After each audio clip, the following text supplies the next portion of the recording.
Hello there. So I've seen the Mandalorian and Grogu today, so this will be my review. It will be a completely non-spoiler review, so no spoilers or anything like that in here. So right out the gate, what I'm going to say is, yes, I'm going to do the cliche here and say this is the way. I had an absolutely great time with it. I love this film now. It doesn't reinvent the wheel or anything like that. And to be honest with you, if you're one of those people who are now completely disillusioned with Star Wars and you don't really care anymore, this probably won't win you back. To be fair, so you probably, I think you probably have a good idea whether you'll like this film or not. Because if you want to see this film, you'll like it, and if you don't, then you probably wouldn't like it if you ended up seeing it, unless you're one of these moan and hate watcher people. So, but no, for me, it was an absolute blast. This is what reminds me of the great stuff about Star Wars now. To be now, it's a very simple film.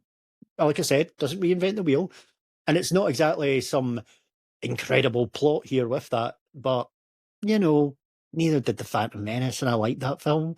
And, I like this film better than The Phantom Menace. And probably, I honestly think since the Disney Star Wars, I think this is maybe the best since the first one they've done, The Force Awakens. I know a lot of people like Rogue One, which I do too. I like Rogue One, it's good. It doesn't have great rewatchability, though, I would say, with that.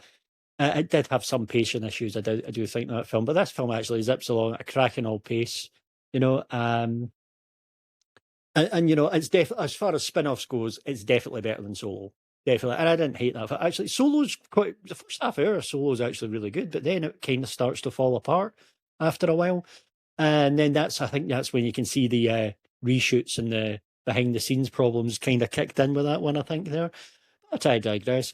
But no, back to Mandalorian and Grogu. Like, this film's great fun. It's so entertaining. It's action packed right from the get go, as well. That's one thing I know. Some people who don't particularly like the film actually say they like the first 15 minutes. So there you go. There's a fair point to you there. But I actually think the film just still keeps going for the most part. There's maybe the odd little quiet part here and there, but mostly it zips along with some great action scenes. Like I said, the pacing is great. The time flew in while watching the film. Uh, you know, uh,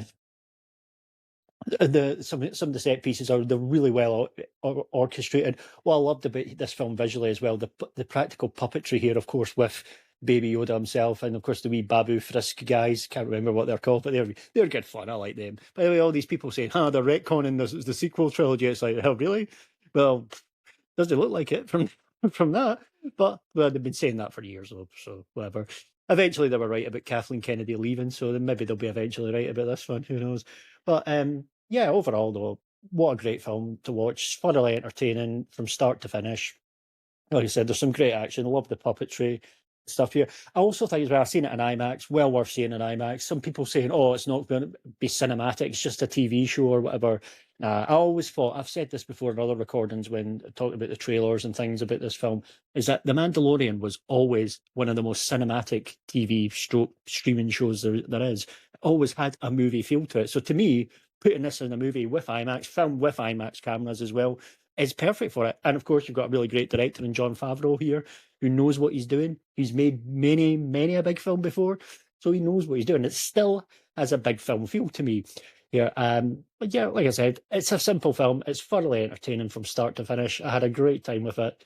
So much fun. Like I said, and yeah, also as well, the IMAX, the score, Ludwig Göransson, who's of course sorry if I pronounced his name wrong there, but the score is fantastic. And hearing the Mandalorian theme, the banger theme from the TV show with IMAX sound, just perfection. Just love that as well. And plus the other themes as well. This is actually one of the best film scores I've heard in quite some time.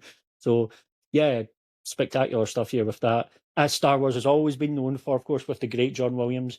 But I think Ludwig Göransson really lived up to that. There, he did a great score as Star Wars. There's always great scores in Star Wars movies, and this is no different here.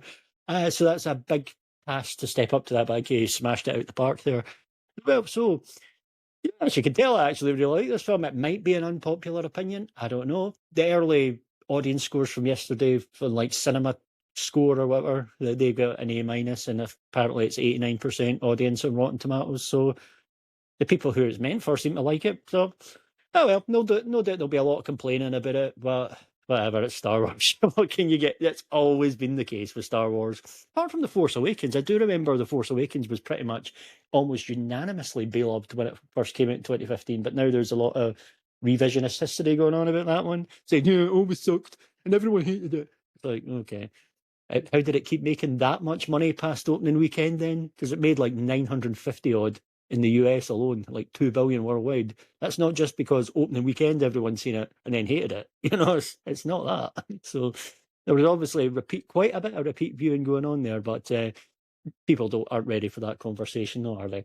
Anyway, thanks for taking the time to listen, and goodbye.